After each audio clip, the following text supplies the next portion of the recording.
Sadarashamarambham Shankaracharya Madhyamam Asmadacharya Paryantam Vande Guru Paramparam Shruti Smriti Purananam Alayam Karunalayam Namami Bhagavat Padam Shankaram Loka Shankaram Shankaram Shankaracharyam Keshavam Badarayanam Sutra Bhashya Kritau Vande Bhagavantau Punah Punaha Ishvaro Gururatmeti Murti Bheda Vibhagine Vyomavad Vyapta Dehaya Dakshina Murtaye Namaha.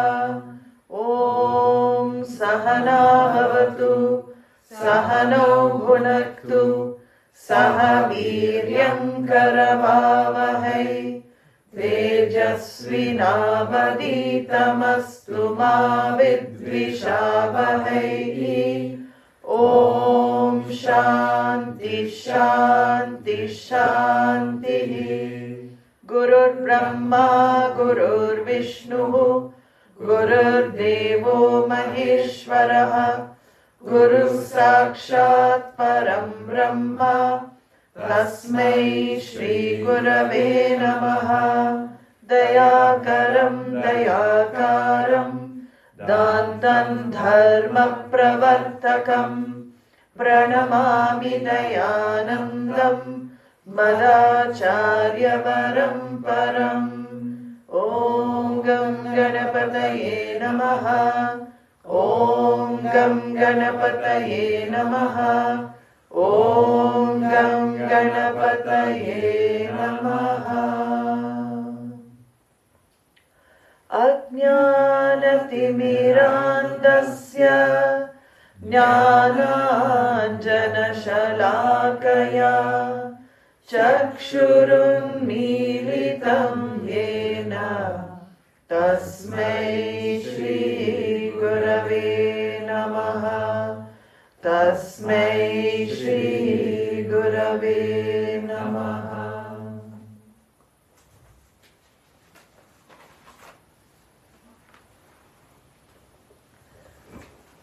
So Vidyaranya is now speaking about the Pañcakoṣas, the 5 sheaths, and how a model of how they have come into existence again, and what the 5 sheaths constitute, what each sheath constitutes. We had seen the Annamaya Kosha, which is equivalent to the Stula Shariram, the physical body. And the physical body comes, of course, born out of the physical elements, so it is inert. Elements and elementals constitute the physical body. He had then talked about the Pranamaya Kosha, which is the Rajas, from the Rajas Amsha of the Prakriti. It is Pranamaya Kosha along with the Karmendriyas comes into existence next here. And then we saw the Sattvika Amsha, which creates the Manomaya Kosha and the Vijnana Maya Kosha. So Vijnana Maya and Mano, we're going to see a little bit more. We can chant this. So 35th, we will just see a little bit more. We'll chant 35th. Sattvike Dindriyai Sakam. Sattvike Dindriyai Sakam. Together. Vimarshatma Manomayaha. Taireva Sakam Vijnana Mayodhir Nishchayatmika. So here he includes the Manomaya Kosha along with the Jnanendriyas. Okay, so Manomaya Kosha is not just the aspect of thinking. We saw the Manas aspect of thinking with these doubting, Sankalpa, Vikalpatmaka, and also the desires, the emotions, all of that with Manaha. Not just that he includes also the Jnanendriyas along with it. So Manomaya Kosha here has the Jnanendriyas come along with it. And he also introduces here the Vijnanamaya Kosha. Vijnanamaya Kosha is Buddhi. So Vijnanamaya means Buddhi, again with Jnanendriyas, with the sense organs. Jnanendriyas means organs of knowledge, so sense organs. Why does he say include the sense organs here? Because our whole functioning, our whole system begins when I know something. I cannot desire. Manomaya is the seat of desire. All the desires. Can I desire anything, any object, anything in the world, any person, any situation, reaching any place? Can I do anything without having knowledge of it first? No, I cannot, because I have to know something to desire for it. So that is why Vijnana also included with the Jnanendriyas, the organs of knowledge, because the sense objects have to go out. The sense organs have to go out and meet the sense objects, bring in data, then only Manomaya starts kicking in. So it is actually Vijnanamaya, the knowledge takes place where? Buddhi registers the object first. Knowledge, when we talk about knowledge, it is intellect. First of all, objects have to be registered. External objects have to be registered on the screen of the intellect. The Manomaya then takes over what? If the desire arises for the object, what does it drive me to do? Activity. So here, Manomaya also with Jnanendriya, very beautifully, the Manomaya, so the Buddhi puts the knowledge first in the head. The Manomaya interprets the knowledge that the Buddhi brings in with the Jnanendriyas, with the sense organs, and the Manomaya Kosha interprets according to background, according to mainly what? Ragas and Dveshas. Our main problem is how I react to the knowledge that is brought in, right? If I have the inbuilt, I have the already likes and dislikes are inbuilt. Some are cultivated with my, growing up in certain societies. There's a societal value system also that we start imbibing, depending on where we are placed in one lifetime. So what I gain from the external environment also matters. There's always this argument, perennial argument between nurture and nature. I don't know, people say, is it nurture or is it nature? In Shastra, it's both. You come with your own nature, which is your own raga, dvesha. From past lives, you carry all those habits that have been formed many, many lifetimes. That's why you see children, young children also, suddenly they will have strong like towards something. I don't want this. I want this. You start seeing that as they develop. Where has it come from? Many things we bring with our past lives as well. So raga dvesha is already there. Then what happens? When I live in certain places, I develop more raga dvesha for other things. It's called cultivated desire.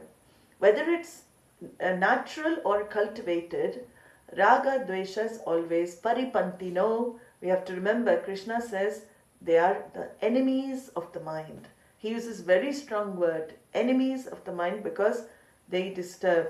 So here he's saying how it happens, how the raga, so raga dvesha, manomaya kosha. That is where most, as I said, manomaya kosha is what we are dealing with. Moksha is for which kosha, if you think about it, in terms of kosha. Moksha is not annamaya kosha. Moksha means going back to the dirt. That is annamaya kosha, means I become fertilizer for the rest of the plants. We may be eating human beings. We're all non-veg ultimately. We're eating other koshas that have disintegrated. And pranamaya kosha, is it moksha for pranamaya? If pranamaya kosha gets moksha, then annamaya also gets moksha, because prana is keeping annamaya alive. These are not moksha for these two koshas. Is it for Vijnanamaya kosha? No, it is mainly for Manomaya kosha.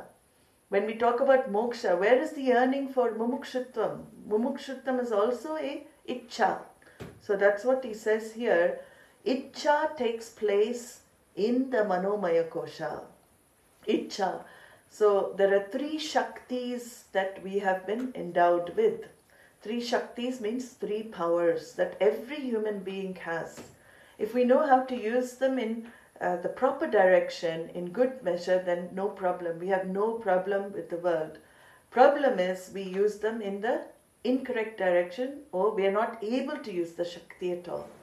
And these Shaktis are personified as the goddess, the power of the goddess. Whenever you hear Shakti, it is always the female that is brought in there. Jnana Shakti is Vijnanamaya Kosha. Jnana Shakti is the power of knowledge, to know. That is Buddhi, invested with the Vijnanamaya Kosha. And the Ichcha Shakti. Ichcha Shakti is power of desire. So we'll see it's beautiful. The power of desire is what? Manomaya Kosha. It is the one that decides to go after the object. So Buddhi brings in the knowledge, Manas likes it, then it gets, what happens is, Manas convinces the Buddhi, go after it. So Manas is the one. Buddhi, if it's overpowered by Manas, then it has no choice at all. The Manas drives the physical body out. This is how every human being functions. Manas drives the physical body out, and the physical body starts acting in the world. Manas is telling it, get it, you'll be happy, get it. Buddhi is saying, Buddhi is still there.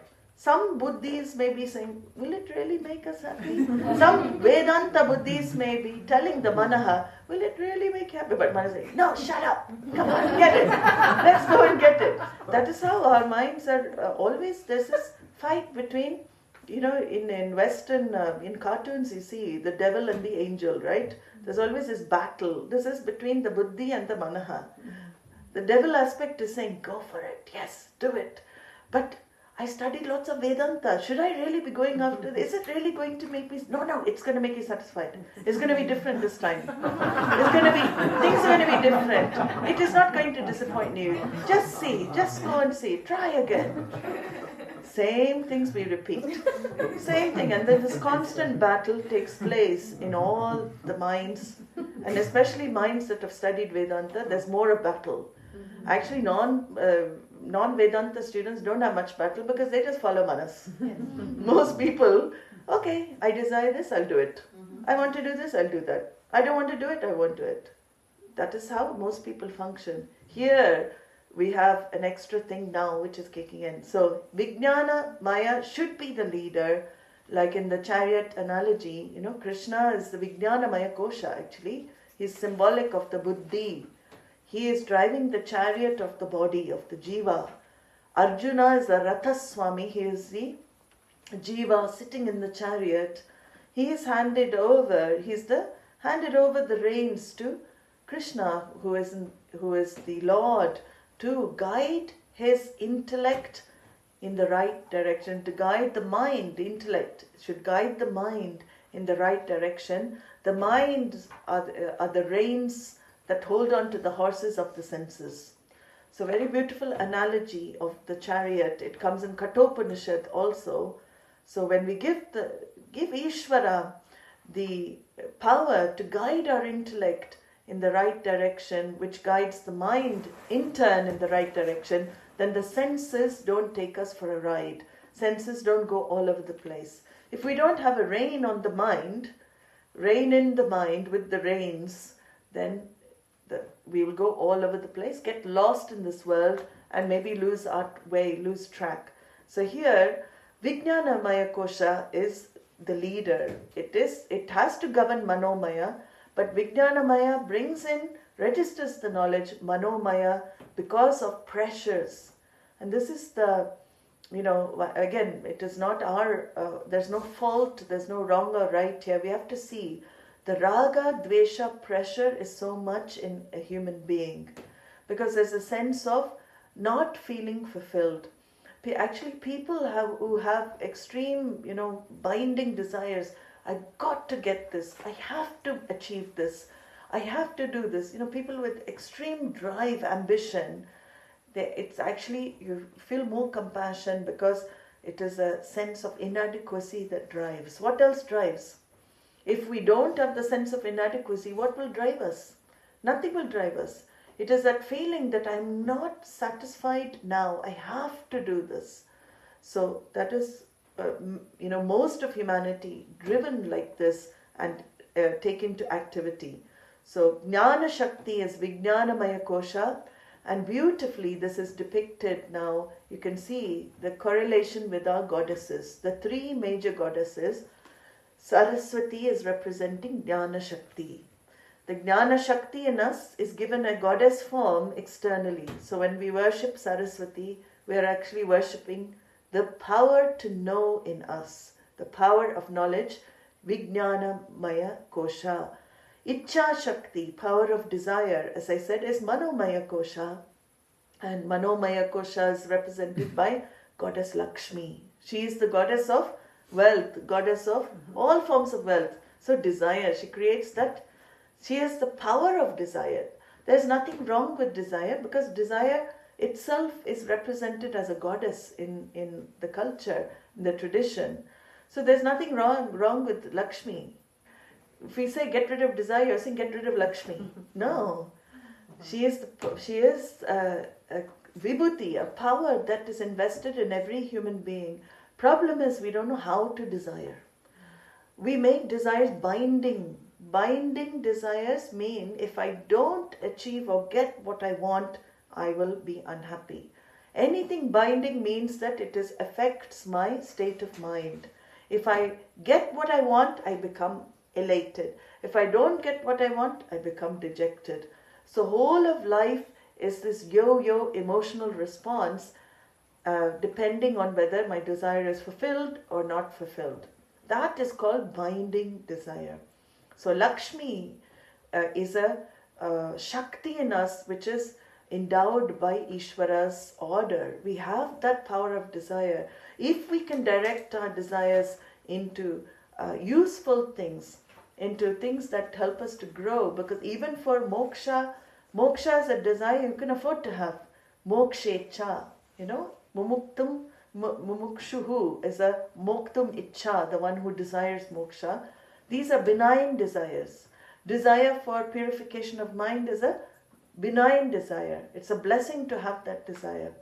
Desire for things that help, desire for this knowledge is a beautiful desire. It's a blessing desire. So that is the correct use of Lakshmi's power in. It is not a binding desire. It is a beautiful desire which helps the jiva to grow. Giving, desire to give to others, to serve others, all beautiful desires.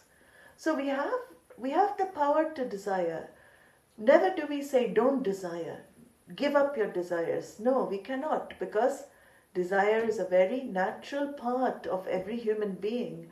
But I convert my desires for this artha kama lifestyle to more dharma moksha. This is the growth in spiritual life.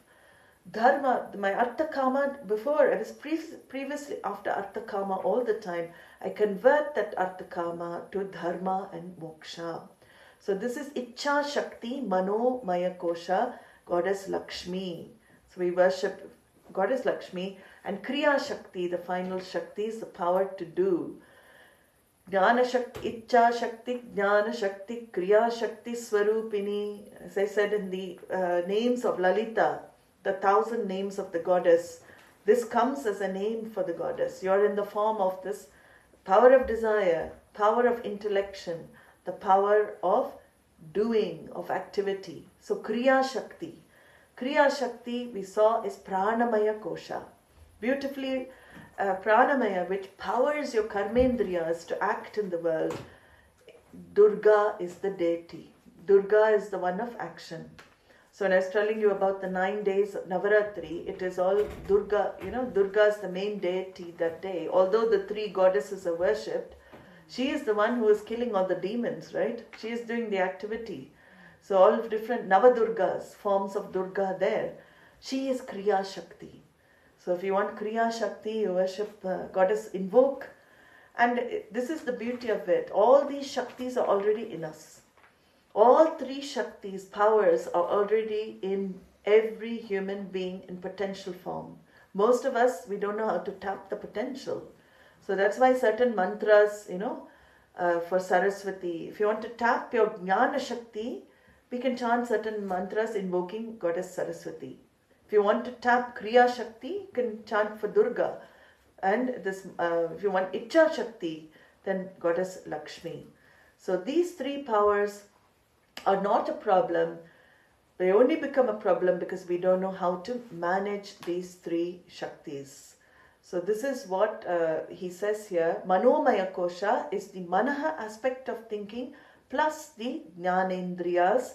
Vijnanamaya Kosha is the intellect aspect of thinking plus the same Jnanendriyas. So there's one Antahkarana here, and it's given two functions by Vidyaranya. Now he goes on to the last kosha, the most subtlest of the koshas, and it is the most subtle because it is the most pervasive. Ananda, when it is there, it is experienced every part of the body. Sometimes it becomes so happy you feel in every part of your body, you can feel that ananda, right? When moments of real happiness, you can feel that.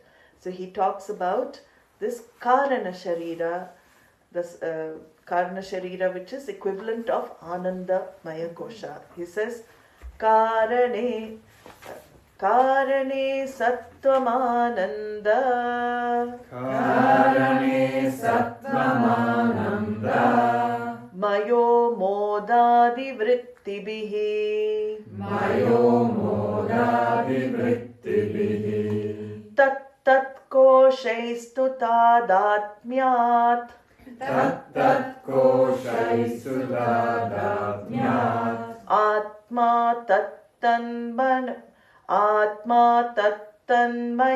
bhavet, atma tattanmayo bhavet. Can chant the whole verse. Karane sattvamananda, mayo modadi vrittibihi, tat koshaistu tadatmyat, atma tattanmayo bhavet. So you're not really meant to split the first line, like in the previous verse as well. Anandamayo should go together. So karane sattvanandamayo mod should flow like that. Just for your knowledge, the last verse also is, we split it for meter's sake, but vijnanamayo should be together. Okay, so here what does he say? Anandamaya kosha is this avidya. Who would think Anandamaya is avidya, ignorance? Ignorance is bliss. I don't know who thought up that line, but they must have studied Vedānta. The ignorance, it is. The bliss sheath, or here we don't want to call it bliss, happiness sheath, limited happiness sheath is called Anandamaya. I'm adding limited because Ananda is often used for limitless as well. Limitless happiness, limitlessness, Ananda, the same Ananda is used as a word. So we have to be very careful here. When it is referring to kosha, it is a mistake, an error committed by the I. The I thinks what? I am this Anandamaya kosha. The I thinks I am happy, I am in the form of happiness, and the I wants to re-experience Anandamaya again and again. That is where we get stuck. So this is what he is talking about here. Karane, in the causal condition, the self appears as Anandamaya, happiness, because of certain thought forms. We're going to see that, how the thought modifications trigger this kosha. Very interesting. Then he says, Sattvam Anandamayaha modadi vrittibihi. Sattvam, it is again born of the sattva aspect. And identification with each of the sheets, tat koshestu tadatmyat, atma tattanmayo bhavet. The self seems to be of that nature of the sheet. So it identifies, when it is identified with the Annamaya, it takes on the attributes of Annamaya. It takes on the attributes of the physical body because it is identified with it. It takes on the attributes of the Pranamaya, Manomaya, Vijnanamaya, and now Anandamaya. So this is what he says here. There are 3 types of vrittis or thought forms, modifications that give you different varying experiences of Ananda. See, these are very general. Of course, we cannot compare our Ananda with each other because it is subjective experience, right? We cannot go around asking people, how much Ananda did you have today? What is your level of Ananda? I wish we had an Ananda meter, you know. What level of Ananda? Sometimes if we compare that, we'll get, oh my God, I thought this was the happiest I could get, but hers is much happier. So this is, you know, something which is very subjective, Anandamaya. But however we experience Anandamaya, whatever our subjective experience, one thing we all know. What is that? We want it back again and again. Mm-hmm. One thing we are very clear, we don't like to be out of Anandamaya Kosha. We love the pleased self. We love that self. The pleased self, when we talk about, is Anandamaya Kosha. So he says it's avidya here, it is pure ignorance. Because when you identify with Anandamaya, what you're identifying with is vritti modifications, with thought modifications. And what is the problem here when you identify with thought modifications? You start modifying with the thoughts, then when the thoughts leave, your Ananda goes. This is the main problem. When the thoughts leave, which they have to, because the nature of thought is what? Is it to stay forever in the... No, it is not the nature of any thought to remain with you forever. Thoughts modifying means, vritti means modification. You have to take it like that. Any vritti thoughts, it means modification, and it's subject to coming and going. So here, when we identify with this Ananda, which is dependent on your thought modifications, I start modifying. Atma identified means Atma starts modifying with the thoughts. When the thoughts leave, Ananda is no longer there. And then what happens? The displeased self arises. Because the clouds, for a moment we have a glimpse. Atma, self-revealing self, in that Anandamaya Kosha, the self-revealing self, when the vritti comes, then there is no inhibition for your true nature reflection.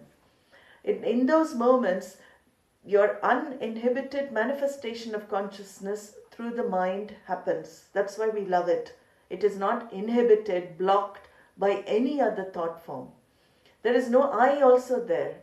As I said a few sessions back, when the I thought resolve, Anandamaya Kosha comes. So I thought means Vijnanamaya Kosha dormant. Everything is dormant because in that Ananda you forget yourself. That is called Ananda. That self that you think you are, in the moment of happiness, you forget yourself. That's what we call happiness. The moment the Manomaya and the Vijnana come back up, Ananda goes down. Bye-bye, tata, okay, you take over. This is how, things happen here. So here, this Anandamaya expresses in 3 thought forms. The first is called happiness, increased happiness, and elation. You can take it like that. There's no words to describe. Again, it's an emotion, it's a feeling. It's based on emotion. So when Priya is the first thought modification. Priya means when you sight the object of love. The very sight of an object of love, what happens? There is a thought modification, Ananda, right? Especially when you look at the arrivals, as I said, arrivals and departures in airports, are beautiful places to see this Anandamaya Kosha. Arrivals, not departures. Departure shows the departure of Ananda. That's what arrivals, and they should go arrival of Anandamaya Kosha, departure of Anandamaya. The new sign should be there at the airport. Arrivals. So you see everybody, that sighting them, you see them through the gate. What happens? That's called Priya Vritti. They've given a name, thought form for that, Priya Vritti. When Priya Vritti comes, there's a level of happiness. The next vritti is called, that modifies into moda vritti. Moda vritti is when you gain the object of desire. So first you sight it, object of love, desire, I want that object. And when you hug the object, you gain it with you, there is a great joy. There is a joy. Or when you have any object, you gain it, there is a great joy. Because you've made efforts, you've made efforts to gain anything. Generally, when you have desires, usually it doesn't come to you without efforts, time, energy, money. So many things we do in order to fulfill our desires, right? We make so many efforts. Very rarely do people, if this happens to people, they must have some siddhis. Because, if you get some powers, you can just desire something, it appears. Or desire something, it manifests. That is called siddhic power. But then life becomes very boring, right? Anything you desire, you don't do anything, it just comes. Here, you're making efforts. So, when you gain the object of your desire, there is a higher level of happiness. It is called moda vritti. Another thought modification. The priya vritti changes to moda vritti. What happens? Consciousness can manifest even more through that vritti. So consciousness, we have to remember, is manifesting through priya vritti, manifesting to moda vritti, more consciousness, so more ananda. A final ananda is called pramoda vritti. That is the highest ananda that people can experience in this kosha, in this planet, on this planet. Pramoda means you experience the object. You experience the object, so you gain it. After gaining it, what you want to do? You experience the object of pleasure. This is more pleasure. I would say, instead of happiness, pleasure is a very good word to describe, because pleasure is fleeting. So first, pleasure is seeing the object of desire. I see the Mercedes-Benz S-Class. I see it in the window. I get ananda. Then I gain it. I work overtime. I do everything to gain the Mercedes. And it's there in my driveway. More ananda. And I sit in it and I put my foot on the pedal and I drive. Highest ananda, pramoda. And maybe people here will not identify with this example, but there are many people in the world who will identify with that example. Gaining any object is like that. When you experience it, what do you feel? I finally am satisfied. There is a feeling of total satisfaction in that moment. When you experience the object that you love so much, there is satisfaction. And what happens? There is satisfaction for some time, right? Maybe for some days. You do the same thing, you experience it again, satisfaction. Next day, experience it again, satisfaction. And how many days do we experience the same object again and achieve the same level of satisfaction? Can it go on forever? No. Because after some time, what happens? This pramoda vrittis, because modifying, thought form modifies. We have seen now priya, moda, pramoda. And finally, pramoda starts wearing off. It goes back to moda. Then slowly priya, looking at it, oh, I like this, I like the car, but new one has come out. The new model has come already. Usually they do it they already have it on, because they want, this is how societies increase the desires of people. It is purposefully done because they know how this works. Everything is to show this one is better. At that time, this one was the best. All the advertisements told you this is the best model. You cannot better this model. You see, look at the history of mankind. So many objects we've seen differing, right? iPhone, I don't know what number it's come to now. It's amazing. 16, 17, 18, 19, 20, 21. iPhone, in India they refuse to fix in the Indian airport. I forgot a very old iPhone. And I needed this glass to do that. India, I went to one shop in the airport. I said, it's cracked. Can you put this glass on it? No, madam, it's too old. This too old. He told me, very old iPhone, we don't have glass. So I was thinking, my God, because already they moved on to 20 or something like that. I said, it still fits the purpose. Why they stop manufacturing. So they want you to buy new one. They purposely do that because they want you to invest in some other. So this is how everywhere we see this happening. The desires increase, the pleasures last very little time, and Atma becomes identified especially with the Anandamaya Kosha. And this is where our pursuit really, really gets the impetus. Our samsaric pursuit gets the impetus, the drive, because of the experience of pleasure, Ananda. This Ananda shining through the Anandamaya Kosha, the different vrittis, make the Manaha grow more and more. You can see how they're all connected. The Manomaya Kosha starts desiring more and more because I had that experience in Anandamaya Kosha. Then Mana says, another one, another experience. Buddhi, poor thing, is, he's the wise grandfather sitting in the background saying, are you sure both of you? No, the pleasure is impermanent. No, he's advising, but these two are not listening. Anandamaya and Manomaya are in hand. They want to experience. Buddhi, poor thing, is left on the side until Vedanta is studied. Then Buddhi comes more into the lives of Manomaya, Anandamaya, saying, hey, that is only vritti modification. That is not your real Ananda.